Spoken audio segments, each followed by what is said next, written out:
Okay, so we'll start with the first lesson. This one actually gives us a review of the set of real numbers, with emphasis, of course, with the operations that we usually perform.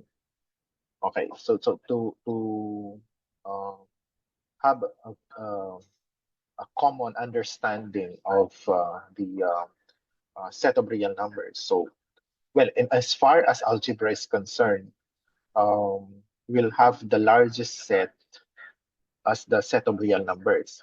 So for those who had the background in algebra, you know that there's a larger set compared to the real numbers, and that is the complex numbers. But we will limit our discussion to the set of real numbers. So when we say numbers, it automatically imply the set of real numbers. Ang magiging question dyan, or the question, the concern now is how how far can you classify a number in terms of the subsets of the set of the real numbers. So if you look at the diagram,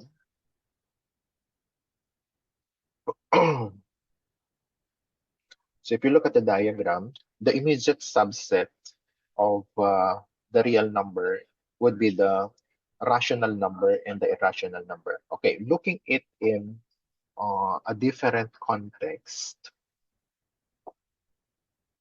parang um, we have the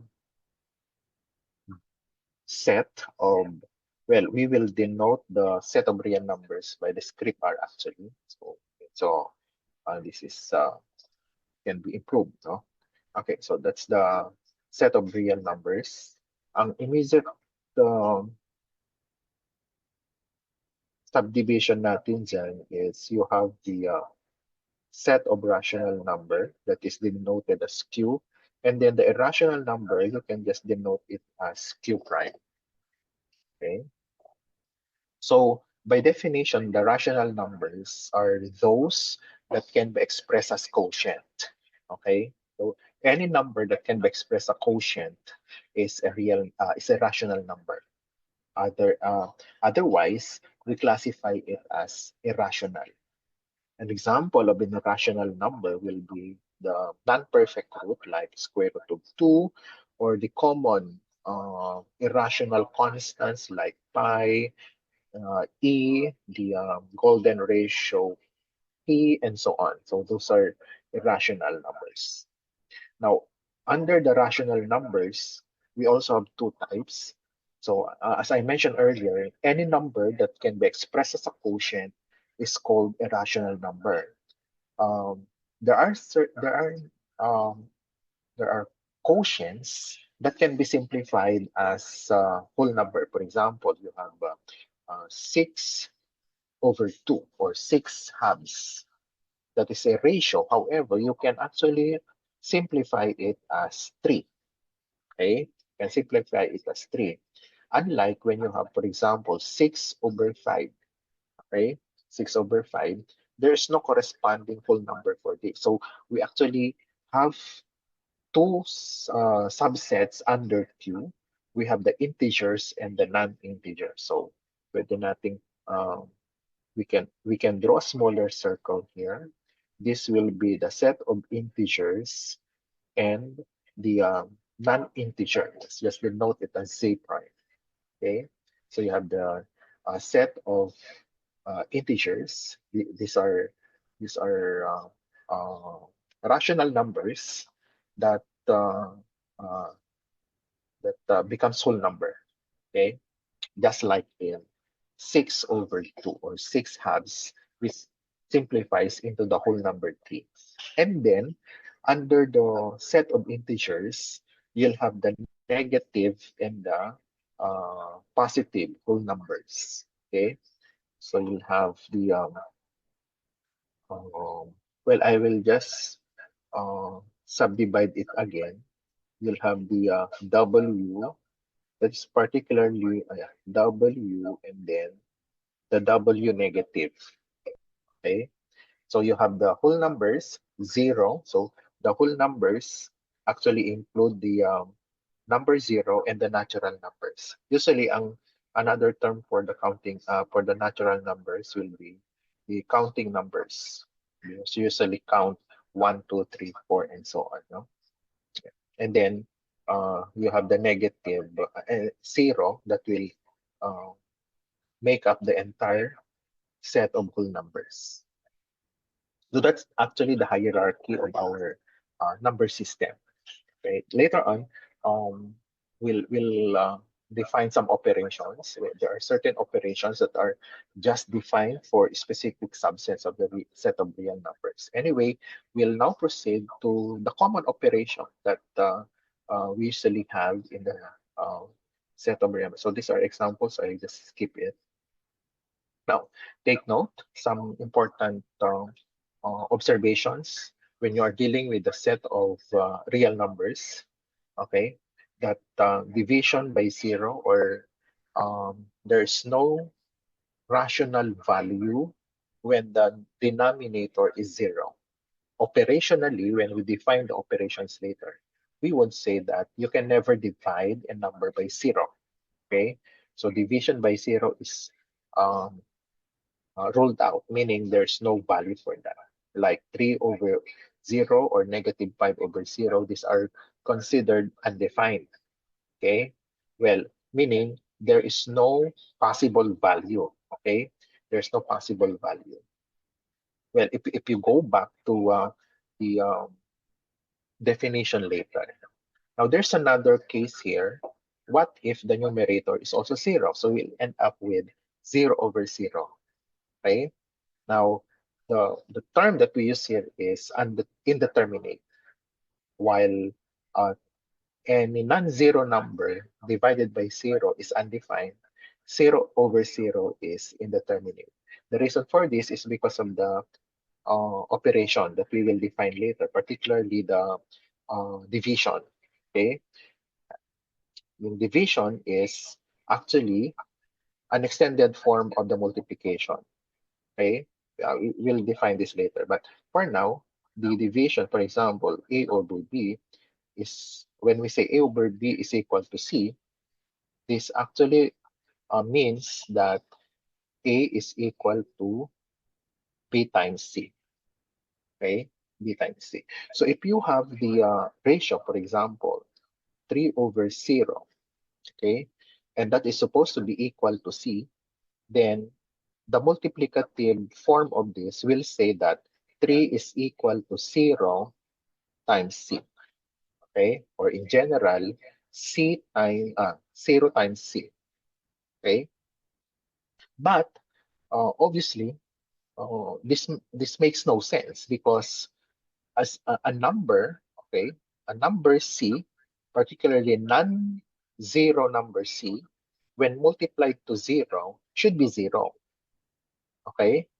This left side here obviously is equal to 0.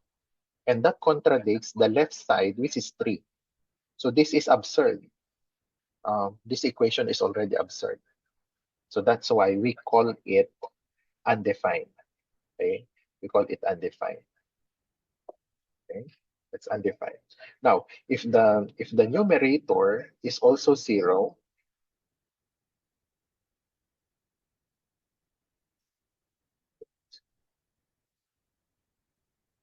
okay, if the numerator is also 0, then you'll have the equation. Let's say you have 0 over 0. Let's say it's equal to C. Okay? Assuming lang na meron siyang value na equal to C. Then you'll end up with 0 is equal to 0 times C. Okay? This is actually correct, no? This is correct. So C can be any number here. It can be negative, it can be positive, it can be negative 1, negative 2, negative 3. That will be true. It can be 0, another 0.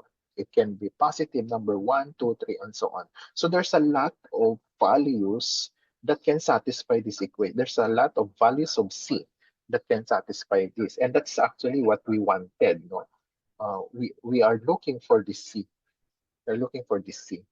And the fact that there are infinitely many possible values of C we call this scenario as indeterminate. Meron siyang possible values, pero napakarami yung possible values. So ang tawag natin dyan is indeterminate. Okay? Indeterminate. Doon sa una, wala talagang pwede. There's no value possible. So ang tawag natin dyan is undefined. Okay, so I hope that's clear. Okay, so we leave it as is. Next, okay, in most books that you will be reading, ma-encounter nitong symbol na to. That's actually the common symbolism for the set of real numbers. Then, as I said earlier, when you mention about a number, it automatically means a real number. And ang magiging question na lang dan is, how do you classify it in terms of the subsets? Pwede ba siyang rational, irrational, integer, or non-integer, and so on. But overall, ang immediate classification ng number should always be as a real number. Okay? For rational numbers, there's a corresponding decimal representation. Okay? And it should be non-terminating. Of course, for exact fractions, we usually truncate it at the last non-zero value. For example, yung 1/2, di ba?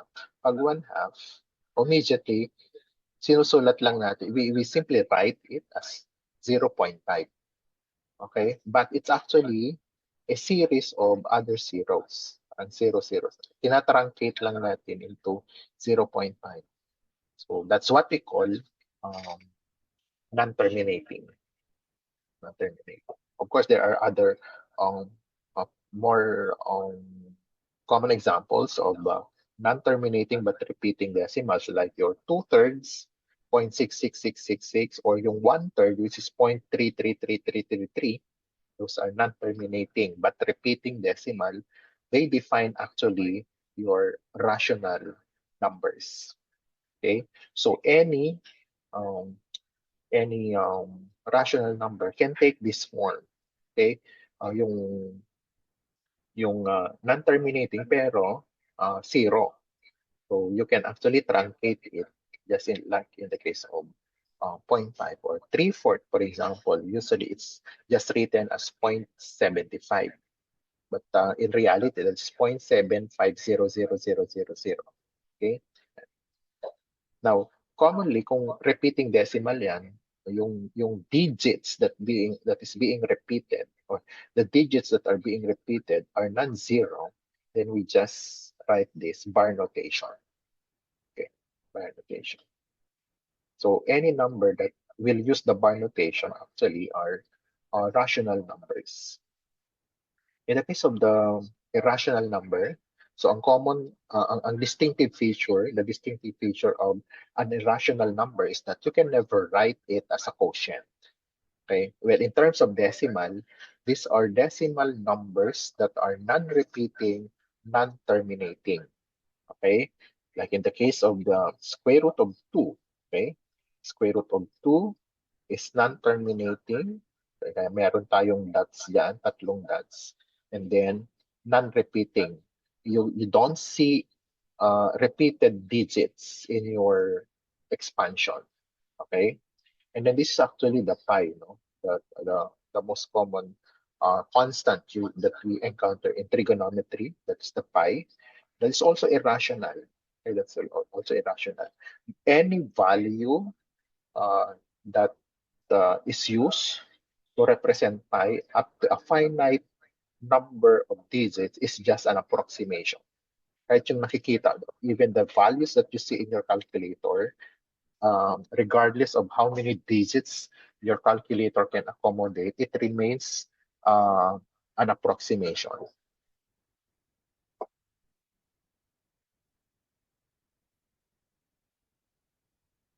Okay, so it remains an approximation. Even if you use a sophisticated computer, for example, okay, there's no way that it can give you the exact. And because of that, we might as well use the symbol for this constant. So the square root, okay, the non-perfect root like square root of 2, square root of 3, square root of 5, you can just write it in that form, in their radical form, because attempting to write them in their corresponding decimal values will only create error in the computation, because any decimal representation will never be that precise. Okay, so I hope that's clear.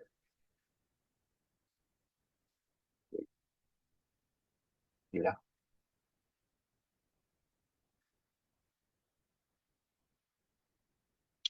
Okay, now let's have some um, exercise here. Let's classify. Let's classify these numbers. As I said, by default, um, all these numbers are real numbers already. Okay, they are all real numbers. So it's a matter of determining specifically what type of number they are. Okay, so for example, yung 999, actually, it's a real number, but specifically, if you trace using the diagram a while ago, it can be it can be considered as rational. Okay, it can be considered as integer. Okay, and it can be considered natural. Okay, it's a natural number. So the most specific classification will be it's a natural number. Okay, then the, this one, negative 6 over 5. You can actually type this to be more precise, negative 6 over 5. Okay, now this is rational because it's a quotient. Okay, it's rational and it's non-fractional, non-integer, I should say, non-whole number. So we can only classify it as rational. Okay, it's not an integer. Okay, this one, negative 6 over 3. So the fact that it is a ratio or it's a quotient, you can classify it as rational. However, if you simplify negative 6 over 3, that's actually negative 2. So you can also classify it as integer. Okay, you can call it a negative integer. Pero to the general classification is that it's an integer. Okay. Yeah. For the square root of 25, the square root of 25 is a perfect root. So this is actually equal to 5. Okay? It's equal to 5. So, ano yung magiging classification natin dyan? First, it is rational because you can write it as 5 over 1. Um, it is an integer because it is a whole number. Okay? It is a natural. I should say it's a natural number. And finally, square root of 5 obviously is an irrational number. And okay, now we go to the operation. So again, these are just going to be review. Discussing this just to provide us a common footing when we move to other concepts like algebraic expressions later. Okay, so we have the 4 basic operations: addition, subtraction, multiplication, and division. But you have to realize later that wait. Okay, so you have the 4 basic operation, but as you can see in the definition, we can just consider 2 fundamental operation, addition and multiplication. Because if you look at the subtraction, a minus b, okay, the a minus b is expressed as a sum. Okay, same with the division, a divided by b, it is expressed as a product. So a sum, a difference is actually just another sum, while a quotient is just another product. Okay. Now, you are familiar with the order of the operation. Okay. Um, yeah, the order of operation, which is MDAS. Do you still remember this? MDAS, meaning in a series of operation, you give importance or you perform first multiplication over division and then addition followed by subtraction. But that is not actually precise because as I mentioned earlier, same level lang yung multiplication and division. Okay? Same with addition and subtraction. So, pareho sila ng level. Kaya kung if you look at rule number 2 and number 3, if your series of operation entails only multiplication and division, then you just have to proceed from left to right. Okay? You don't need to do the multiplication first over the division. You just have to do it left to right. Same with a combination of addition and subtraction. Okay? Of course, there will be a different process if there is the parenthesis. Actually, meron tayong extended form nito. Ginawa natin yung PEMDAS. Meaning, okay, so if there is the grouping, okay, if the if grouping is involved, then we need to perform first operations within the grouping. So meron tayong parenthesis, okay, and then the exponent. Later on, we will define later the process of exponent. So, yun yung magiging additional operations in the MDAS, it now becomes PEMDAS, meaning parenthesis first, exponent, multiplication and division, and then addition and subtraction. Okay, let's look at an example.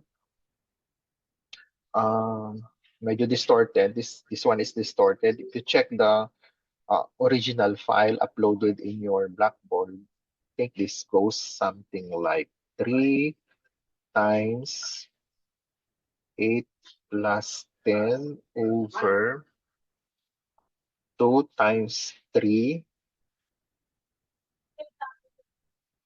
Wait, no.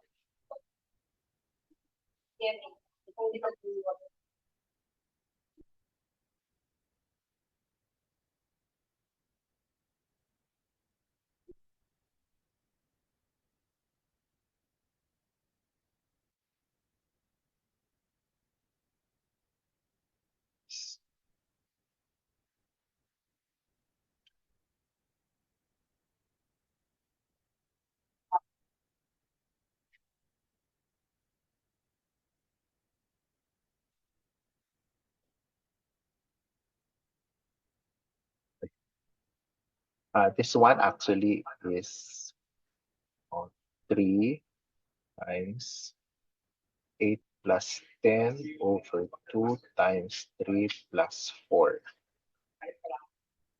minus 2 times 5 plus 9. And then you can check the original file uploaded in Blackboard. Okay, now, so you have multiplication, you have a multiplication here, you have multiplication here, you have addition, okay, and then you have subtraction. So all operations are actually involved here, okay, including the parentheses, okay, including the parentheses. So what we will do here, based on our PEMDAS rule, is perform the parentheses first. There are two parentheses, so pwedeng magsabay yan, okay? This one, these two parentheses operation. So what will happen is you'll have 3 times, okay, yung nasa parentheses, 8 plus 10 is 18. 18 divided by 2 times 3 is 6. plus 4 minus 2 times 5 plus 9 is 14. Next, so naka-parenthesis pa rin yan. So, yun yung uunahin natin. 3 times. So, this is a quotient, 18 over 6 and then plus 4. So, by the hierarchy, we have to perform first the division. That is 18 over 6 is 3 plus 4 minus, we can now perform the multiplication here. 2 times 14 is 28. And then you'll have 3 times 3 plus 4 is 7 minus 28. And then 3 times 7 is 21 minus 28. That will end up negative 7. So the value is negative 7. You can check this in your calculator. Will give you the value negative 7. It should give you a negative 7 value also. Okay? Okay, so we'll now consider some properties of the four operations. Okay, so first you have the commutative property. This guarantees that regardless of the order in which you perform the operation, the result will not change. So whether you add 7 plus 3 or 3 plus 7, you will end up with 10. Okay, with same with the multiplication, whether you multiply 3 to 5, that is the same as multiplying 5 to 3, and you should get the same number 15. Okay, next is the associative property. Kasi our operations are actually defined to be performed between two numbers only. Okay? What if you are adding three numbers? Okay? What if you are going to add three numbers? This property guarantees that regardless of the grouping by twos, okay, you're supposed to group the numbers by twos. Regardless of the grouping that you employ, you will get the same result. For example, you can group the first two numbers and perform the operation.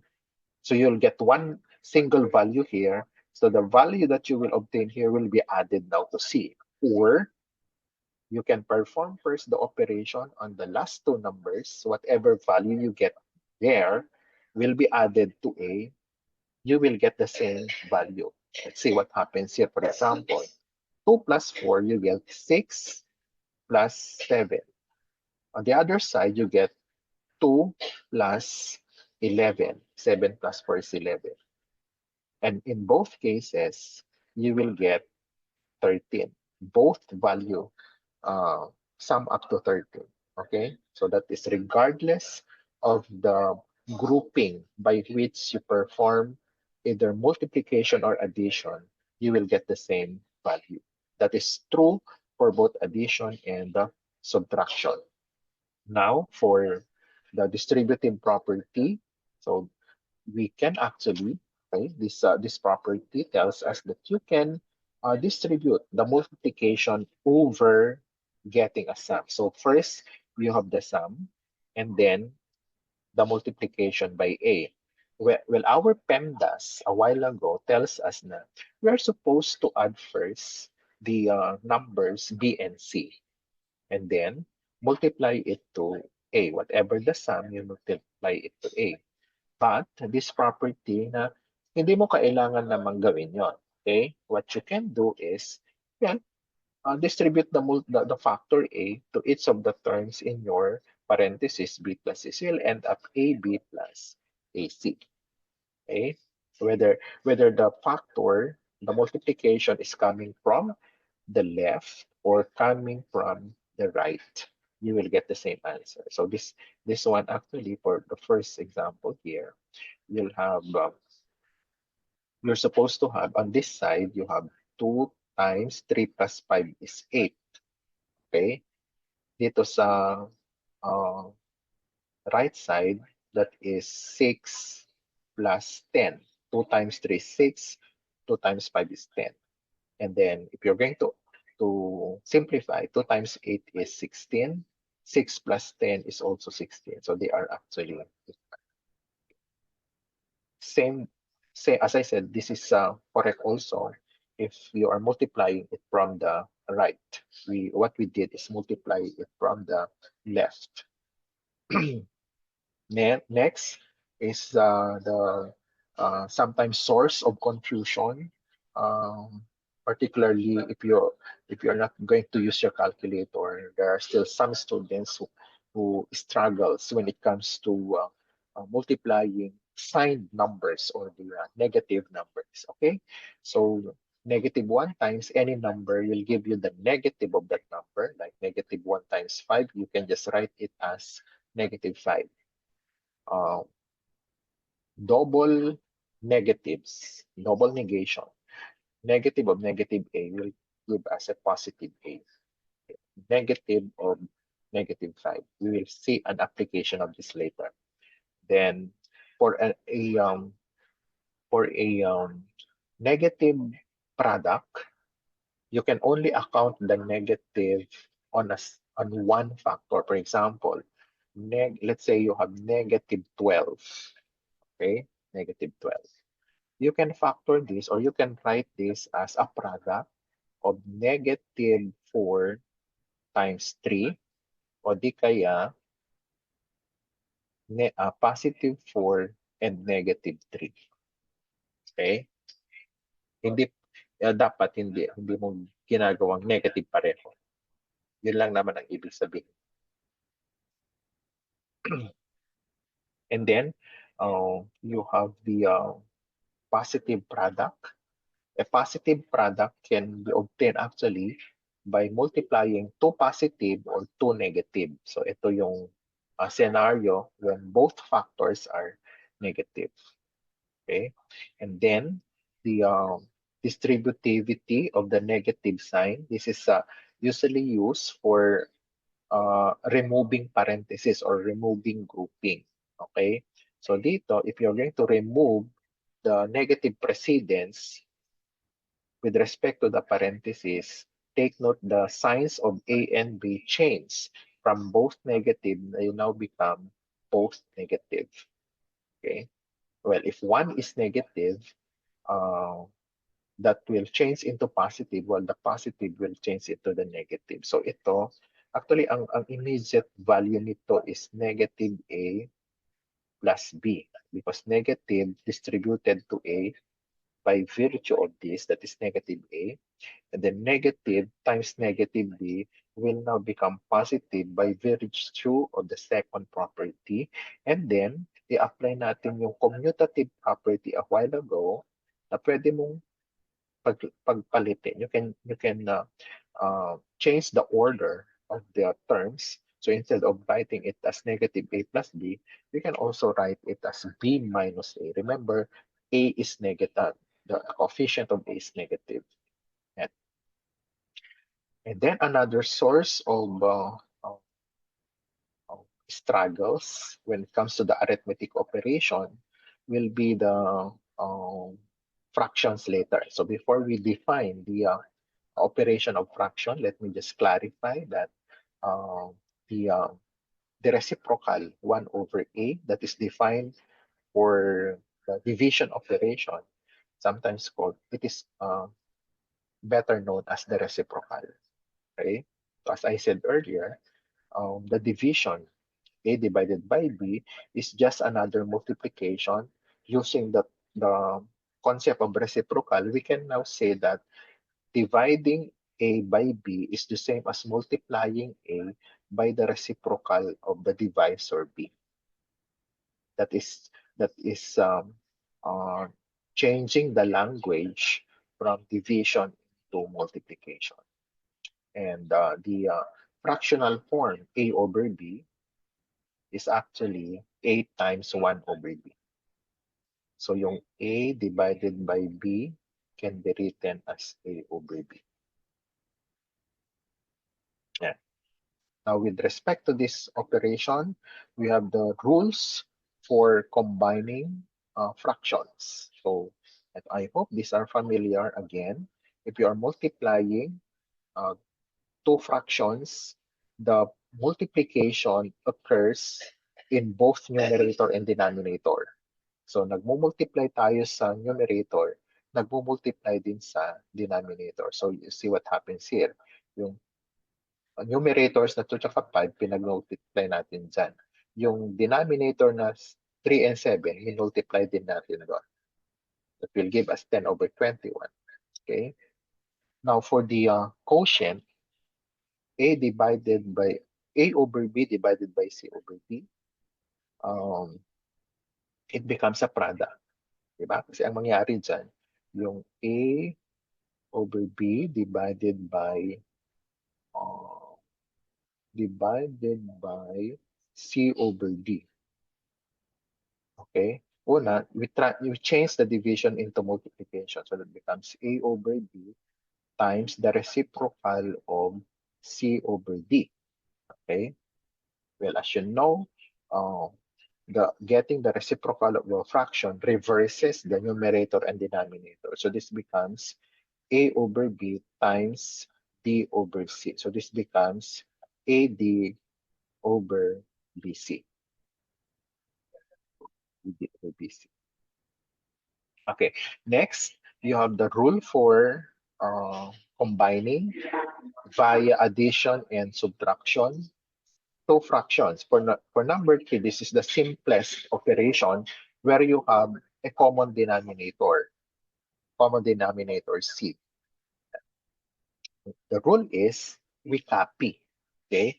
We copy the common denominator C, perform only the addition in the numerator. Well, again, while these are written in the additive form, you can always extend this to subtraction form. Kasi nga, ang subtraction is still an addition. So, pwedeng addition, pwedeng subtraction. Same rule applies. That if they have the same denominator, you copy. Okay, I hope you will not be confused with the first rule for the multiplication na ang multiplication is performed, the multiplication is performed both in the numerator and the denominator. Pero for addition, the addition only happens in the numerator. Okay? It only happens in the numerator. What we do in the denominator is simply copy the common denominator. Kinopya lang natin. Hindi natin inadd C plus C. Okay? But we just copy the C. A more complex problem here is when the denominators differ. Okay? When the denominators differ, the first step is to make the denominators the same. Okay, so for example, you can see there A over B plus C over D. Okay, now our objective first is to make the denominators equal. So what we do? Di dapat si B will carry D. But so as not to change the value of the fraction, whatever you do in the denominator should be done also in the numerator. So you also multiply the numerator by D. Now for the second fraction, to be similar now with BD, kailangan multiply natin siya ng B. But we need also, so as not to change the value of the original fraction, then you also have to multiply the numerator by B. Now, you can apply rule number 3 dahil pareho na sila ng denominator. What you will do is to copy the common denominator BD and then just add the numerator. So you'll have AD plus BC. Kaya meron tayong ito. Okay? Well, to be more technical, you usually call the product BD as the least common denominator, the least common multiple of the denominators. Okay? And then, the rule for simplification of fraction, if ever there are common factors in the numerator and denominator, what we do is cancel the common factor. So you'll have the simplest form. So for example, you are taking the ratio of or the quotient of 10 divided by 15. Okay? 10 divided by 15. So what you will do is to factor 10 using the factors 2 and 5, 2 times 5, while 15 will be 3 times 5. And then um, noticing that there's a common factor 5, you cancel that to obtain the simplest form, 2/3. Okay, 2/3. Actually, you can reverse the problem just like what we did here. Instead na sinisimplify, we um, we create a larger value, okay, for both the numerator and denominator. Pwede rin ng pabalik, okay? And then finally, the uh, equation involving fractions, okay, involving fraction. Uh, we uh, we say that A over B equal to C over D whenever AD is equal to BC. Take note, A is the numerator of the first fraction, D and D is the denominator. So in effect, it's just having a product A and D here. And then yung BC is also the product of the denominator of the first fraction times the numerator of the second factor. So is actually the direction of the multiplication is that. That's why we used to call this the cross product or cross move. Usually use this for solving equations that take fractional form or fractional coefficients.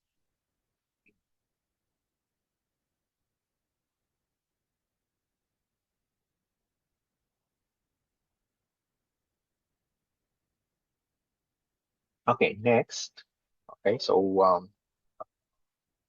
we have the types of numbers and the operations that we can do. Now we consider what we call the ordering of our numbers.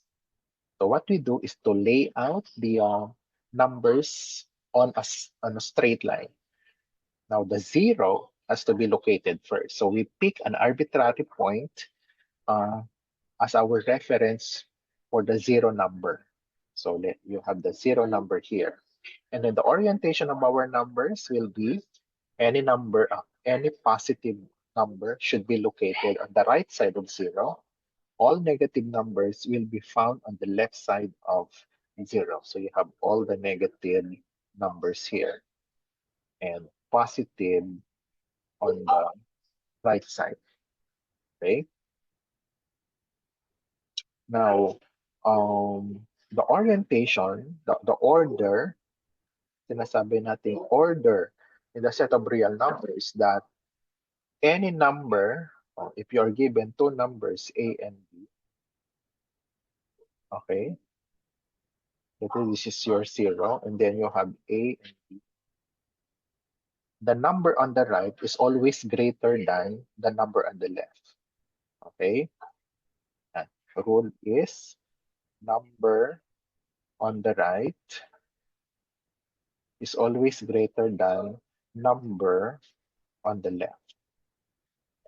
That's the order. That's the yun yung sinasabi nating ordering of our numbers. Kung sino nasa right, siya palagi yung greater than. Okay? Kaya which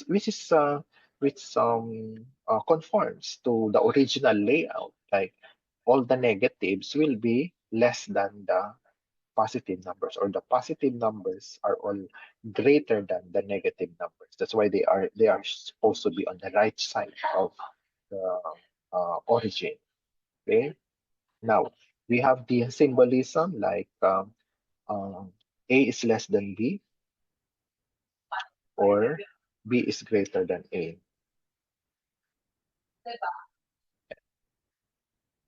So yung A is less than B, okay, means geometrically in the real line, A is on the left of B or B is on the right of A.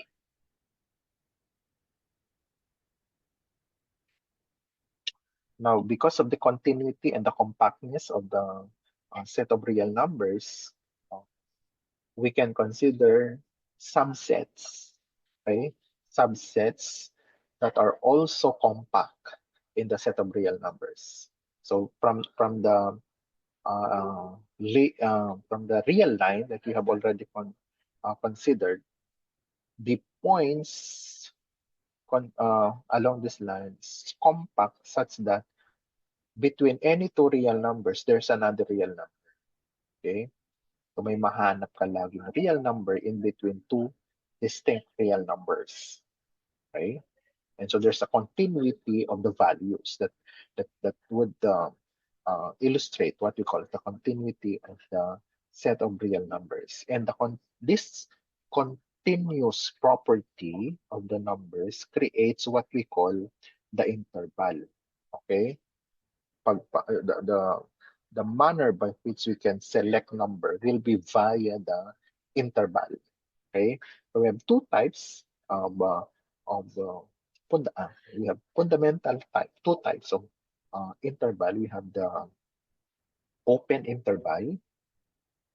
Okay, it's actually an interval where the endpoints are excluded.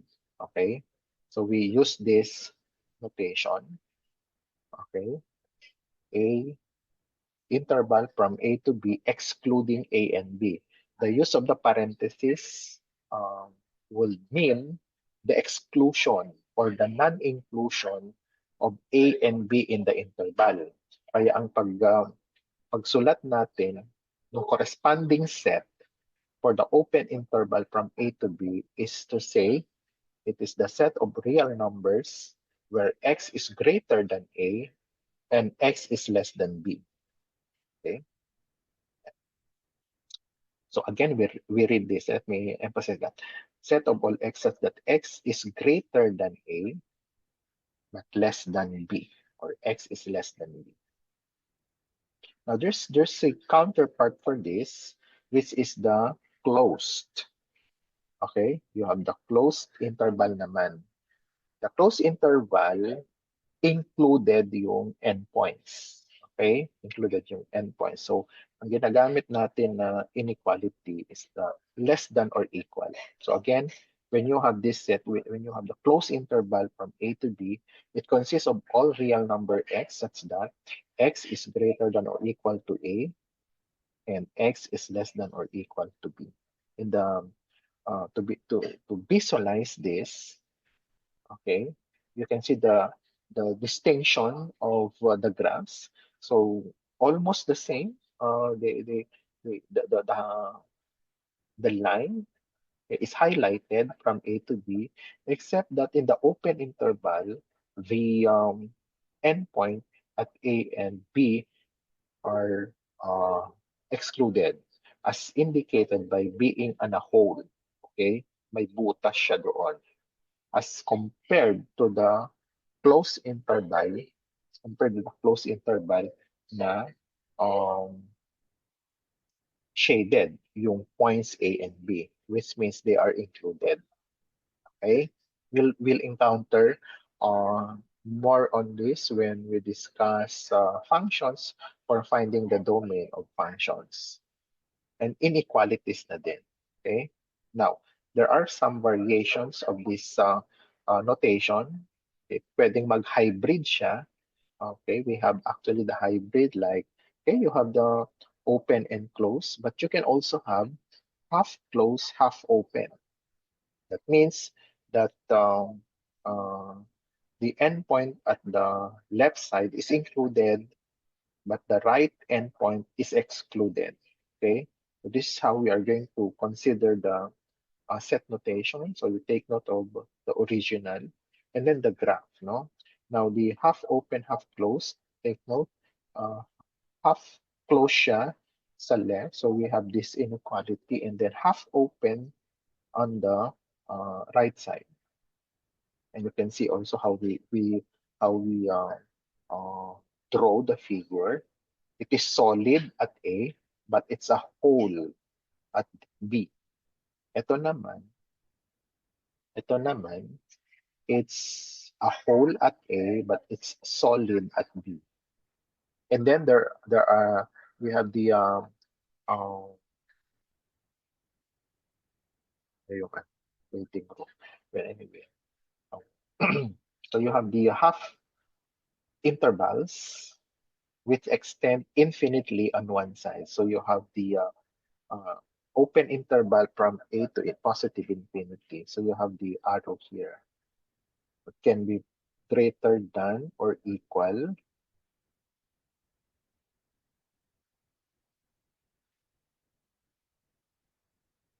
Okay, it can be greater than or equal. Yeah. So the arrow here means it extends indefinitely or infinitely on that direction. Paki-correct na lang to. There should, for this interval from negative infinity until B, it's open at B, but it should extend to the left. Okay. Same with the inequality from negative infinity to positive B. Included yung B, so it's a solid point, and then also it extends to negative infinity. And then finally, you have the set of real numbers, which is the entire real line. So again, dapat merong arrow to para two-sided yung extensions. Okay, so those are the intervals that we may encounter later.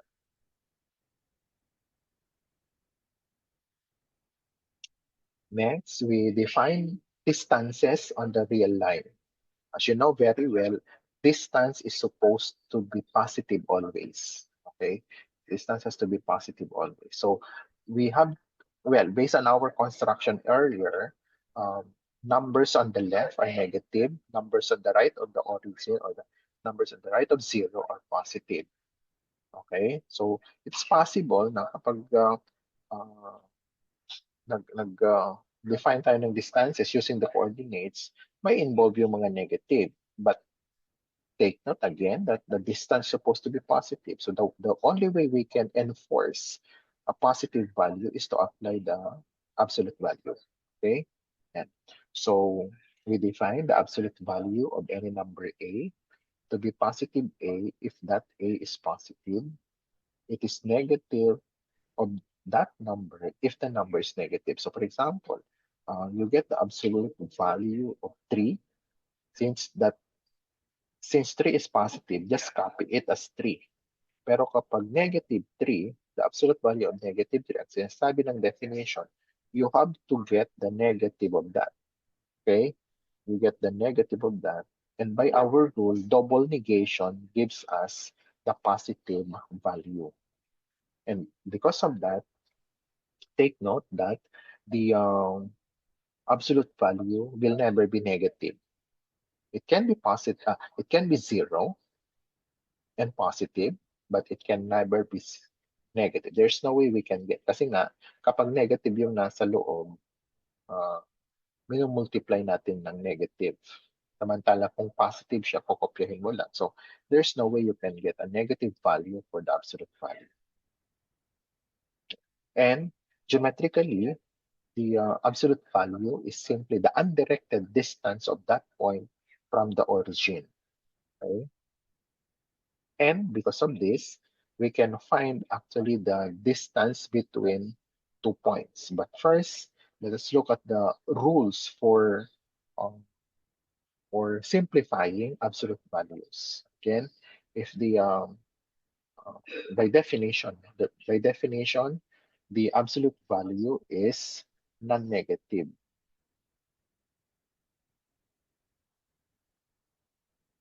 It's the property of being non-negative.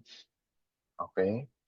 Then the absolute values are equal regardless whether the A is positive or negative. Next, um, we have the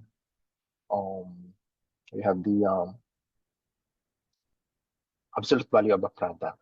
Okay, kanina, we have the absolute value of negative 10.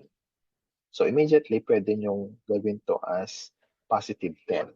Pero ang sinasabi ng property na to what you can do is to look at the product -2 times 5, the absolute value.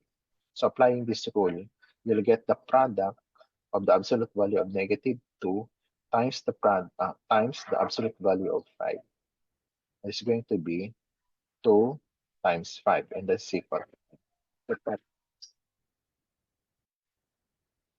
So pareho lang. Okay. Ito lang. Okay, so finally, you have the distance between 2 points. So regardless of the location now, regardless of the location, whether you both points are on the left or on the right of 0, the general formula is b minus a. So for example, um, you have here 3 and then -5. Okay, so what we do is to take the absolute value of the number on the right minus number on the left. So the distance here is equal to the absolute value of the number on the right minus the number on the left. Okay, so that's going to be the absolute value of 3 plus 5. The absolute value of 8 is equal to 8. So the distance between -5 and 3 is 8. Okay, another one, say somewhere here is 0. So let's say this is -2, this is -6. What is the distance? Well, distance here is just going to be